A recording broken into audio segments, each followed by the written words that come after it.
Manalangin tayo.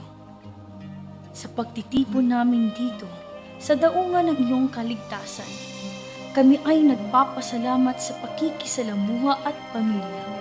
Inihiling namin na palakasin mo kami, ibalik sa amin at bigyan ng inspirasyon ang iyong pagmamahal.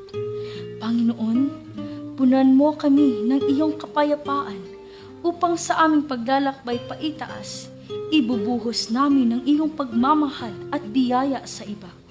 Hinihiling namin na mahuli ang aming mga kaluluwa, ang hangin ng iyong espiritu, upang kunin namin ang iyong mga pangako sa buong mundo. Amen.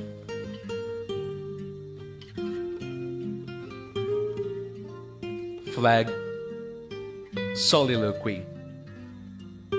I am the flag.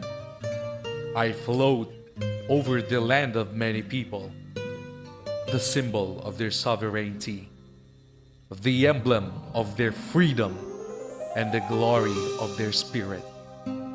I am strong in their strength, humane in their humanity, long-suffering in their patience, proud in their accomplishments, and triumphant in their victories. I blow from the mountaintops, wave from the plains, and sail upon the seas. Wherever my people are, there am I also.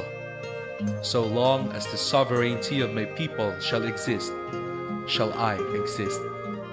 And the freedom and power of my people shall not cease to exist, but shall continue on, and with them for the greater benefit of mankind, unto the ultimate glory of God.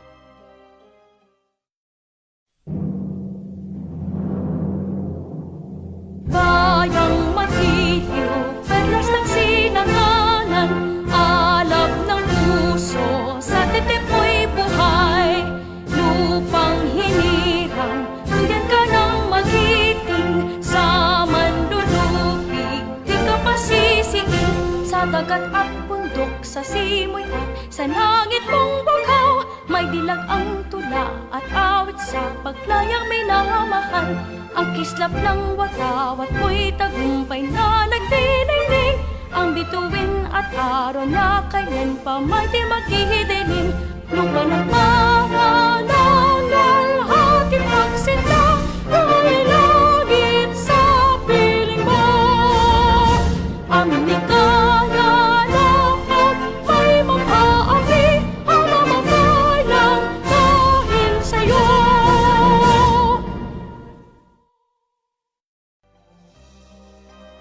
Salute to the flag. There flies our flag, an emblem of rare beauty and patriotic meaning, the constant inspiration of our people for a life of peace, independence, and freedom.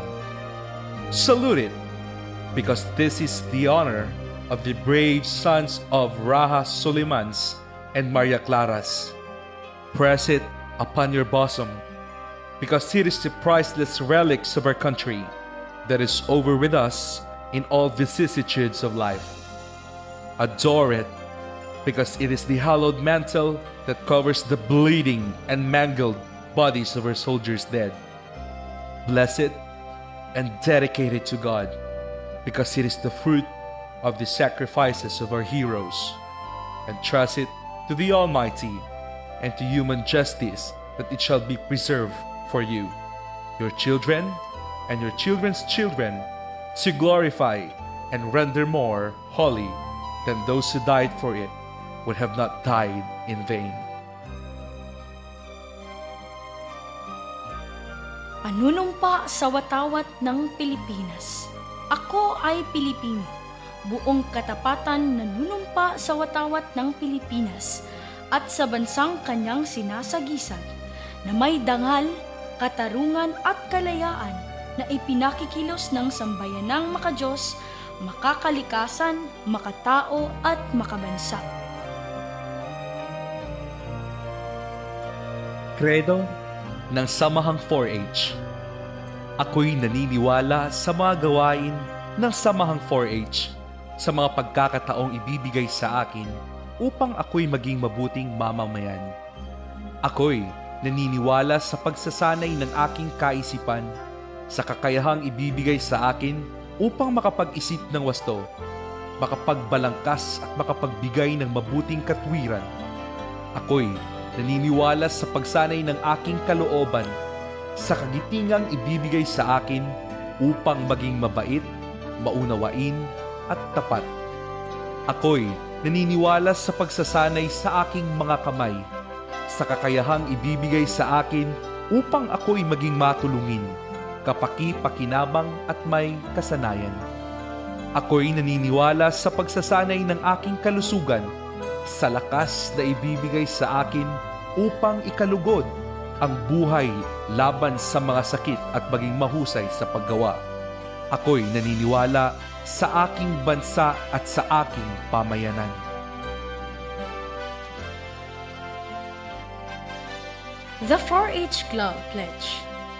I pledge my head to clearer thinking, my heart to greater loyalty, my hands to larger service, my health to better living, for my club, my community, my country, and my world.